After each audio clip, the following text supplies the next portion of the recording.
So it is my pleasure to introduce our best practices panel today. And so I'm going to introduce each of them right now, and then they will speak each about 10 minutes or so in the order listed here. And then after each of our panelists has had a chance to share their information, we will open it up for a question and answer and kind of just general discussion. So it's my first time facilitating a panel presentation virtually. So I'm excited to try it out. First up, we will have Dulce Ortiz speak, and she is the Executive Director of Mano Family Resource Center, which is located in Lake County.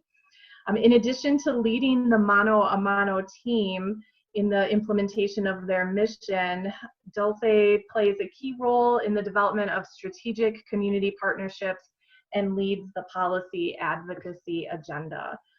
She's been actively involved with the nonprofit sector, and I'm happy to have her speak with us today. Our second panelist is Nancy Garcia Guillen, who works at SSIP, or the Southwest Suburban Immigrant Project, which is a social justice organization located in Bolingbrook, Illinois, so just into Will County.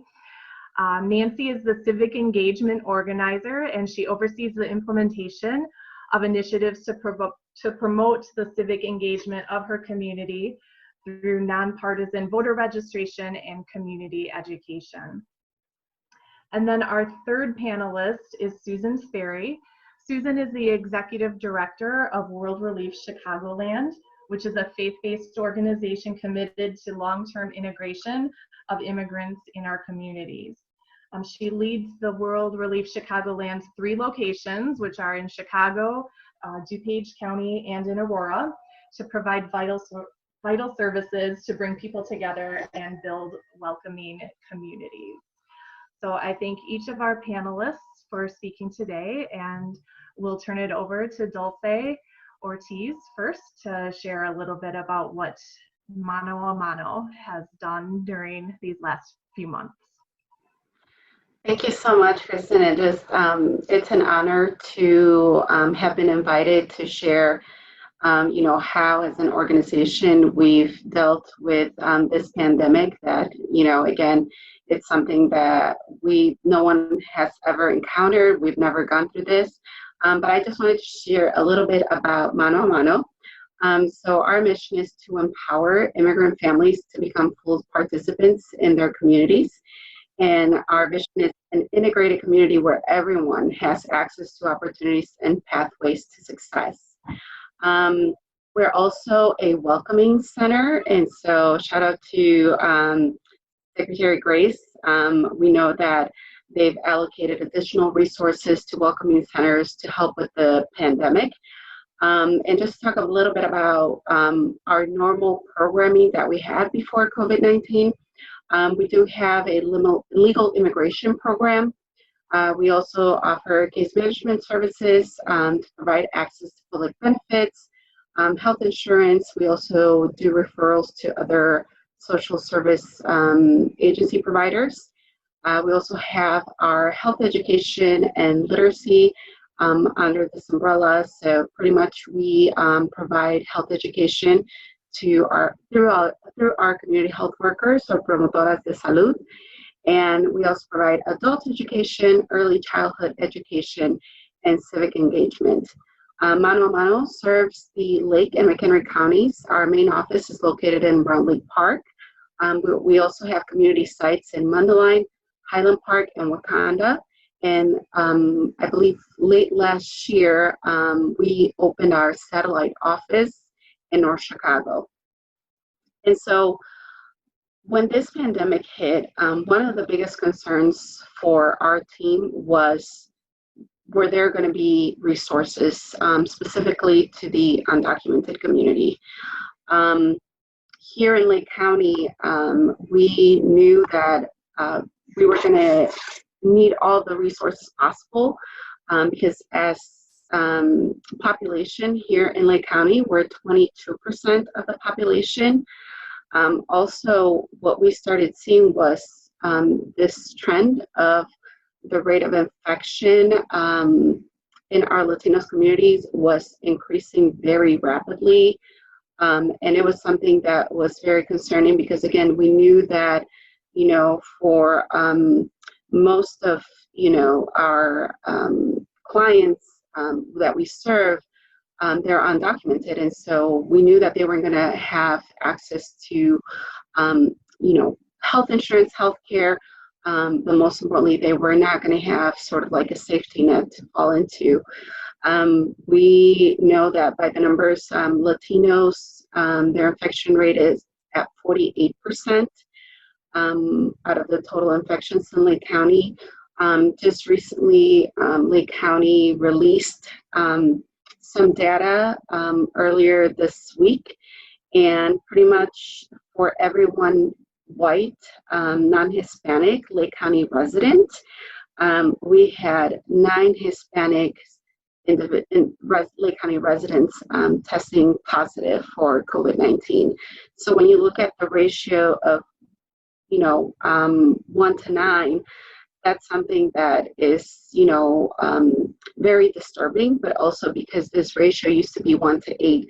So we know that COVID-19 is still here with us, and so as a community, we need to work on reducing the ratio, but also as an organization, we knew that we had to do something in order for us to be able to be there to provide the services, the resources that our clients needed. So why are Latino residents in Lake County being infected at such a high rate? Well, we all know that, our Latino population are essential workers. They're also service workers. Unfortunately, they don't have, equitable access to health care. Their health literacy, unfortunately, it's at a low rate, at a low level. And most importantly, just the fear factor for what this administration has done to instill fear in our communities and preventing them from seeking help, or preventing them from going into, other governmental entities where they may be eligible for benefits or resources. They rather just not partake. And one of those things, and I know I'm preaching to the choir, as you all know, would be public charge, right? Where this rule discourages people from accessing public benefits in fear that it may, in the future, affect them when they're trying to obtain legal immigration status. And so when we look at all these factors, then we can easily see why the rate of infection or why the ratio is so high. We know that in Waukegan, and these statistics are from 2 weeks ago, 3 out of 3,042 individuals that had tested positive in Waukegan, we knew that 68% were Latinos. In the Round Lake area, out of 1,034 individuals that tested positive, 68% were Latinos. And so we look at Mundelein with a rate of infection of 56% for Latinos. We look at North Chicago, 46% Latinos. And then we look at Zion, 51% Latinos. So we are seeing this all over Lake County. And so again, our team knew, we had the foresight to know that this was going to be a huge issue. And so what we decided to do, we decided to create an emergency fund, and we call it TANDA. And as you guys know, TANDA is the word that's used pretty much in Mexico, and Central America for community loan funds, right? Now, this doesn't mean that, our community members that are assisted through our TANDA fund have to pay it back. By no means they have to pay it back, but we just wanted to use a word that was, something that they were familiar with, something that they could relate to. So that way it would take away the fear factor of them, trying to figure out if this would affect them in the future, right? And so, again, we focused on undocumented immigrant families in Lake and McHenry County that were impacted by COVID-19. So if they lost their job due to COVID-19, or if they had their hours reduced due to COVID-19. Those were the eligibility requirements for this tanda assistance. We do have a low barrier process, as we know. Our offices are closed, right, to protect our employees, but also our community members. And it's very difficult to have a cumbersome process of submitting, different pieces of documents, and sometimes they don't have access to the technology in order, for them to submit those documents. So what we did, pretty much we were focused on getting direct financial assistance to those that were most in need, and also leveraging other assistance were available. Our April, May, June months really focused on food stability, prescription drug and healthcare, and also DACA renewal. So as we know, the Supreme Court recently ruled a couple of weeks ago in regards to DACA. But before that, there was a lot of uncertainty. We also wanted to make sure that our DACA recipients that had to renew their DACA were not discouraged to renew just because they didn't have the funds for the application fee, which we know is $495.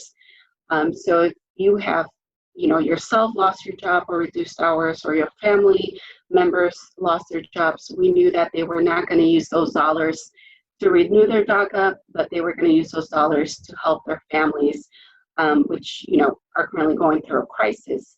So we also use tanda funds to help DACA recipients renew their DACA application. For those families that did test positive for COVID-19, what we did, we also provided food delivery to their households so that they will not have to worry about going out to the grocery stores and not putting only themselves, in a very difficult situation, but also so that they wouldn't be out there, having spread the infection to other community members. We also had our health literacy follow-up from our Mano health education manager. So we provided additional support to these families in making sure that they knew that they had to quarantine themselves, but also make sure that if their symptoms got worse, to seek help and go to their primary care physician if they had one. If not, go straight to the emergency room. For the funds that we've raised, 100% go directly into the community, and we have dedicated 6 dedicated staff members that support this program. We have assisted from April up until now 793 families made up of 2,844 individuals. 96% of these families are Lake County residents. 100% of these families are undocumented. 100% of these families are Spanish-speaking Latin American immigrants. And as Secretary Grace stated, our average family size is 4. Our average tanda award is $300. And we've assisted 20 DACA recipients to renew their DACA applications. And our assistance has been concentrated in Waukegan, Brown Lake area, Mundelein, Highwood, and North Chicago. What we've also done to help prevent the spread of infection, we've provided face masks in addition to their tanda assistance fund. One of the things that we learned right away in order to get the assistance to our families, because again, we didn't know how the Postal Service was going to be working. We had heard that there were some delays in the delivery of the mail. We also hired delivery drivers from the community. We hired 3 delivery drivers so that they would deliver the assistance right away so that way our families didn't have to wait. And also for those families that tested positive for COVID-19, again, we provided additional support, and that was in upwards of 100 families. So far to date, we've spent about $319,000 in our tanda assistance. 283,000 have been distributed in food and medicine aid. Approximately $10,000 has been distributed in DACA renewal fees. And also what we did, we partnered with local grocery stores, Latino grocery stores, to create gift cards or gift certificates where families could go to their local grocery stores. That way, if they had transportation barriers or they were not familiar with the other grocery stores that we had, it was very important for us to provide a culturally store where they would be familiar and also be able to have access to the food that they're used to for their families. And so we've invested about $130,000 in local immigrant businesses in Lake County. And also we average about $38,000 of assistance per week. And we have approximately 5 staff screening more than 100 families per week. The last thing I was going to mention, we're very grateful and very thankful that we've been able to raise almost $500,000 for tanda assistance. And actually, that was going to be my closing remarks. So thank you again, Dulce, for highlighting some of your efforts over the last few months. At this time, I'm going to turn it over to Nancy Garcia from SSIP to share a little bit about what they've been doing. And Nancy, just let me know when you want me to advance the slide and I will do so. Of course, thank you. Again, hi everyone, my name is Nancy Garcia. I'm with SSIP, Southwest Suburban Immigrant Project. Thank you for the invitation to be part of this panel. And thank you also, Dulce, for sharing some of the great work that you guys are doing at Mano a Mano. So in the last 3 months, like many of you, we had to transition all our work, all of our programs to a virtual platform. Today, we're going to talk a little bit about some of the platforms that have worked for us and some of the lessons learned. So at SSIP, it stands for Southwest Suburban Immigrant Project. It's a social impact organization committed to community organizing for the rights of immigrants in Chicago's Southwest Suburbs through education, civic engagement, and advocacy. We currently serve Will and DuPage counties with a number of different initiatives that I'll mention in a little bit. Next slide, please. Okay.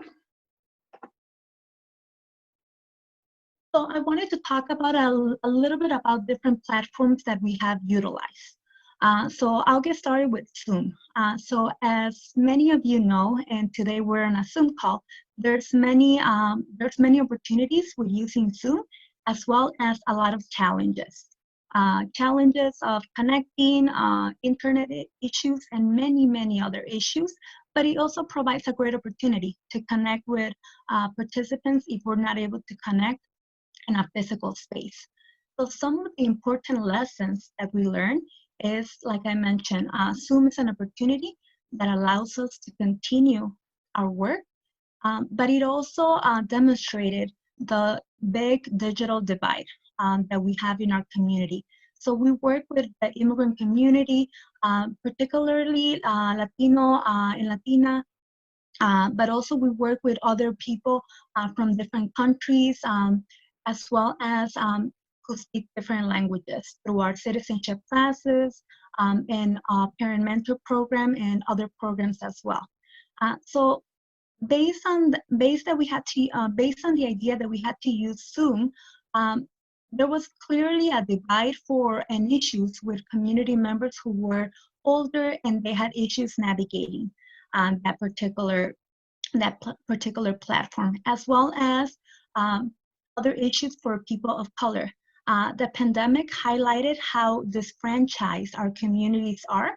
For example, the lack of internet, the lack of, for example, having a camera, having a cell phone or a laptop that allows them to turn on their camera when we have a Zoom call. Also, there was something else that we learned during this time, that delays in sound and video changes the classroom dynamic. So typically when we're in the classroom, we're able to get feedback, not only from other people, instructors or teachers, or even people within the same classroom. They're able to get feedback almost immediately. With internet and particularly Zoom, sometimes based on internet issues, there's a delay. And again, we, in particular for the citizenship classes, like I mentioned, we work with people from a wide range of ages, from about 22 years of age all the way to 79, 80. So of course, there's going to be different levels of native language, different levels of English, and different levels of internet knowledge. And also in a classroom setting, it's a lot easier to provide individual support. If you see that a particular student is struggling through Zoom, that's not always something that we're able to do the same way, but we were able to figure out some ways, some solutions that I'll mention in a little bit. Next slide. Sorry, can you go back to the other one? I got ahead of myself. Thank you. Okay. So some of the solutions to the lessons learned that I mentioned a little bit ago is we have Zoom, that is a wonderful platform, but we have people who have different knowledge of technology. So something that we wanted to focus on is to make sure that we still were able to make those personal phone calls with our participants, and we did that the first 2 weeks of the shelter in place, and we continue to do it periodically over the last few months. But over the first 2 weeks, that's where we wanted to focus a lot, to make sure that we were touching base with our participants to see how they were doing, and letting them know that we had classes or other programs available using this virtual platform. Some of the things that we used were other applications. In particular, for our youth leaders, we use Snapchat group conversations, as well as TikTok, which turns out that it was a great way to engage them. Something different, but it worked. For the rest of our group, in the different programs, we use WhatsApp. This turned out to be something that was a lot more reliable than regular messaging, and it allowed us to communicate with them faster. Using Zoom requires a lot of work, especially if you have a large group of participants. So that requires additional capacity from our end. When we had more than 15 participants at one time for classes or any of our other programs, we had at least 3 staff members in the call, in the Zoom meeting, with different roles, to make sure that we were keeping track of people and making sure that people were engaged. It also taught us the importance of time and building those connections while we wait. Whenever we have a Zoom meeting, typically takes a lot longer, at least 10 minutes or more for people to connect because of different delays. So during that time, while we're waiting to officially get started with the program for a particular class, we use that time to build our relationships, check in with them, see how they're doing, and go from there. Like I mentioned, we also relied a lot on our partners to connect our participants from different programs to resources in their community. And it truly takes a village to make sure that our immigrant community is fully supported. So we relied on those establish partnerships as well as new partnerships to connect community members to COVID testing, food pantries, legal services, and housing options as well. Now, next slide, please. Thank you. So at SSIP, we have a lot of different programs. I will talk about them really briefly, and then we can go ahead and go from there. So we have our Get Out the Census work that is currently in progress and is being led by high school and college students who are immigrant, who are part of our community and are immigrants as well. Just trying to make sure that they're reminding our community the importance of filling out the census. For the community navigators, that is going to be part of our leadership and healing spaces. So the community navigators is part of our leadership development program, as well as change makers who are part of our youth leadership development group that we focus on. And they're people of color that are from the community that we serve. Parent mentor program, again, for that particular group, we work at different schools around the area that transition into remote learning, and those parents provided additional support to the teachers while they were doing remote learning over the last few weeks. Mariachi Matters focuses on low-income immigrant children, music, mentorship, and as well as the leadership program. And again, all of the programs that I have talked about so far, we were able to transition them virtually. The New American Initiative, that's the program that I lead. For that particular program, we were able to offer our classes virtually. Again, taking into being conscious that we have different languages, that we have people from different countries, and trying to make sure that we were able to still answer questions and help them to the best of our ability, but just being conscious of some of the difficulties with using technology and bigger groups. And the last thing is community education, and just talking about some of the basic things that we provide information to the community, like know your rights, public charge, and any other information that previously we were able to do an in-person setting. For this one, we did a lot of Facebook Lives to provide information to the community about different topics that concerns them. Next slide, Kristen, please. Okay. So like I mentioned, we collaborated with a lot of different organizations. Some of them, like for the immigration services, like Family Focus and World Relief, to connect our participants that needed legal assistance to organizations that can help them. And it truly takes a village, again. And based on the current Black Lives Matter movement, we have taken that into consideration to make sure that we are providing resources to the community and also creating a space that develops trust. This can lead into being able to have effective conversations and create a space for virtual healing. And we were able to do that early in the spring. So when everything happened, we were able to have those difficult conversations in our community navigator space, census organizing space. And our next focus will be making sure that we're reaching out to the Black and Brown community to remind them about the importance of going out to vote. Yes, thank you. Wonderful. Thank you so much, Nancy. And at this time, I would invite Susan Sperry from World Relief Chicagoland to go ahead and share her remarks. Thank you, Kristen, and thank you, David and the Federation for hosting today, and Secretary Ho for your comments. I made a note of that phrase, if it's impossible, we need to do it. That's a challenge, and it's a challenge we need to rise to. And Dulce and Nancy, it's an honor to be on this panel with you. So I am with World Relief, and Kristen, if you can go to the next slide.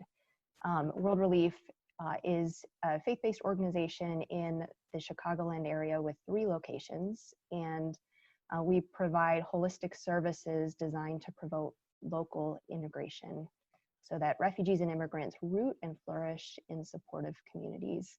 And here on the screen, you see a list of services that we provide: immigration legal services, immigrant family services, including case management, counseling, employment services, and career path development, refugee resettlement, adult English classes, early childhood programming, after-school programs and school support, and volunteer and community connections.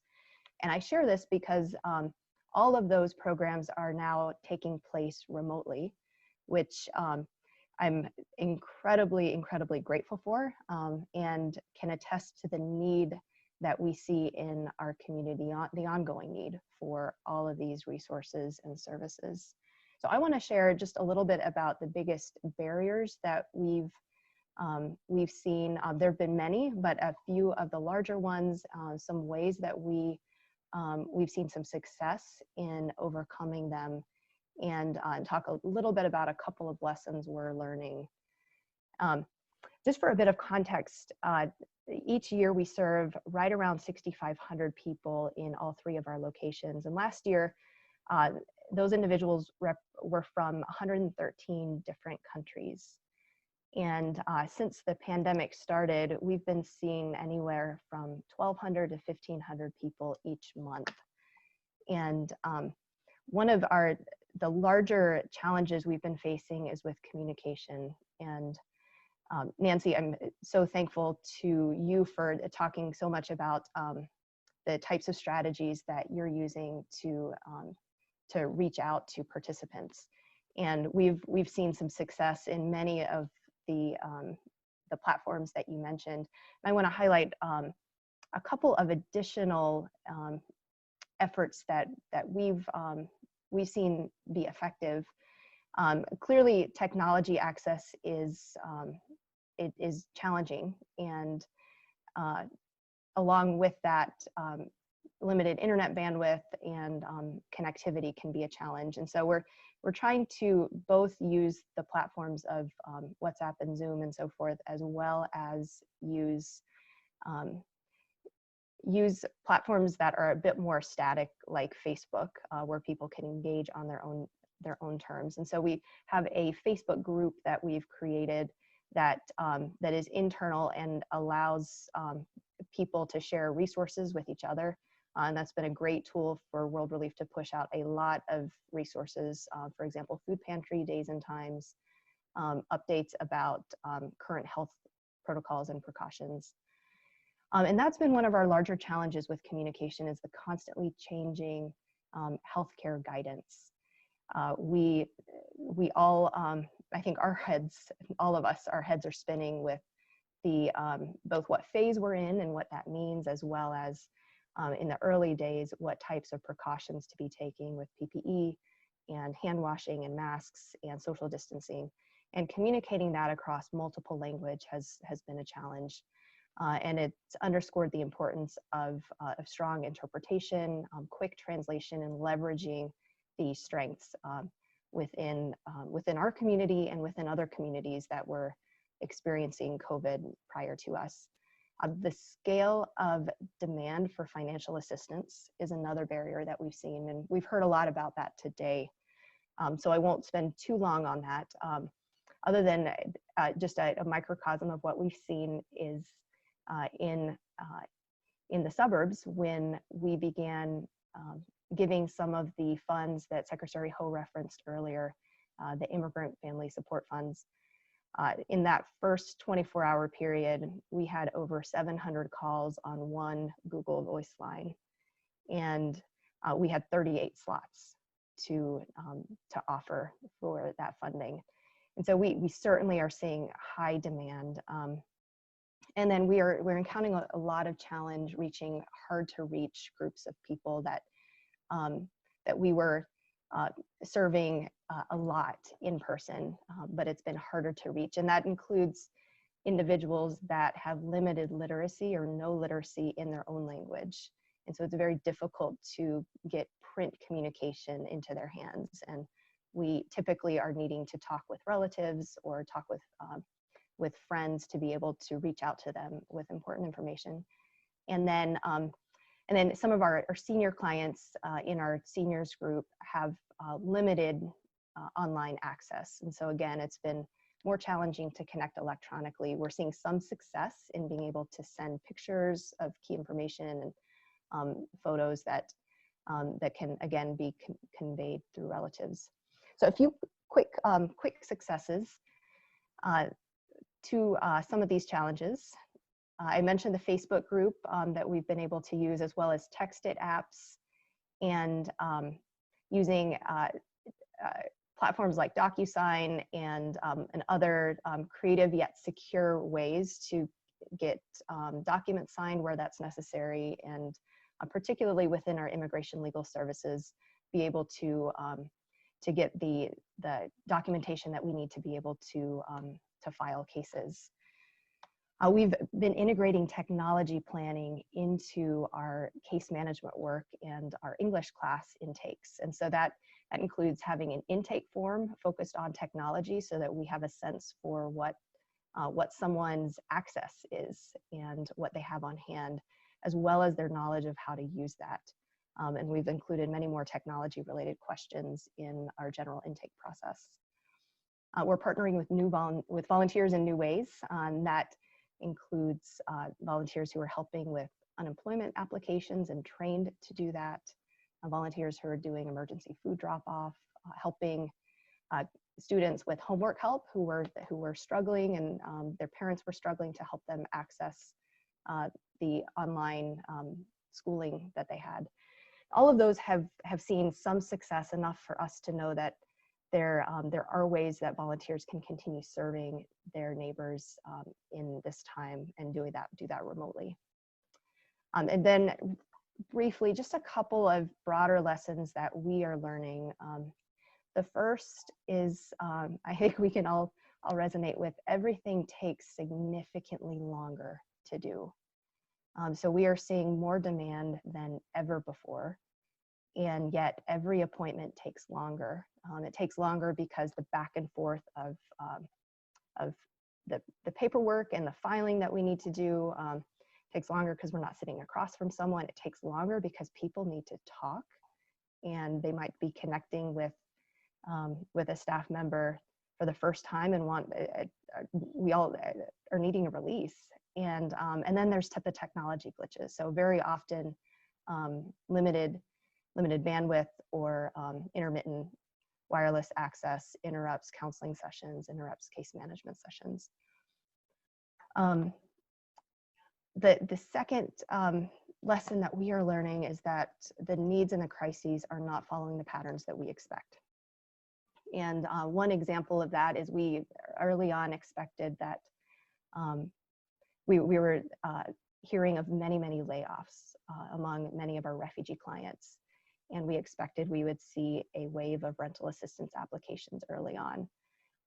The need that we've heard a lot about that we saw was need from our undocumented clients.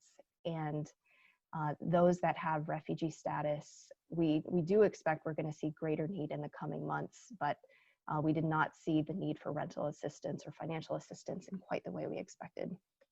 And so to try to keep a pulse on the evolving needs at every level, we have some internal surveys that we ask our staff to complete every couple of weeks. And that's been a great way for all of us across the board to get a pulse on what all of us are seeing and hearing. And we're able to observe in real time some of the changes in the needs, whether it's healthcare needs, fear, anxiety, whether it's financial insecurity or food insecurity. All of that has shifted over the last 14 weeks. And as we've been able to keep an ear to the ground a little bit more, we're able to shape our responses as an organization. So Kristen, I will end there and pass this back to you. Thank you, Susan. And in the interest of time, I'm just going to ask one general question, and then I want to respect Deputy Governor Flores' time and try to get to her as close to 4:30 as possible. But I would just ask each of you to share briefly, has there been any new collaborations resulting from kind of how you've had to adapt services, or what collaborations have been strengthened? So if you can try to respond in 30 seconds and less, each of you, if possible. Dulce, would you like to start perhaps? Sure. So I think that new collaborations have happened, and this has been via relationships that we already had, whether it was organizations or foundations that referred us to other, well, specifically for us, other sources of funding, and just pretty much having individuals up to the plate to help in assisting and funding our emergency fund that had never, had any contact with Mano a Mano before. So it's been a wonderful time for people to come together and help out. And so I think if we're looking at, some of the positives about this pandemic, I think one of those would be it. Thank you. Nancy, any collaborations? Yeah, so we have definitely had new collaborations as well as strengthened some of the ones that we had prior. One of the ones that comes to mind is the collaboration that we just had recently with Catholic Charities and their food pantry. We were able to provide food to the Bolingbrook area for, I think, up to 250 families that needed that assistance because they were food insecure. So definitely. And Susan. Yeah, there's been many. What has stood out quite a bit to me is the amount of collaboration with government partners and with foundation partners, and I've just felt a level of shared, let's roll up our sleeves and figure things out, and a level of honesty, and where there's always been good relationships, and in this season I've just felt like we're all coming to the table seeking to collaborate more than ever before, and it's been really great to experience that and to feel like we're in genuine partnership. Thank you to each of our panelists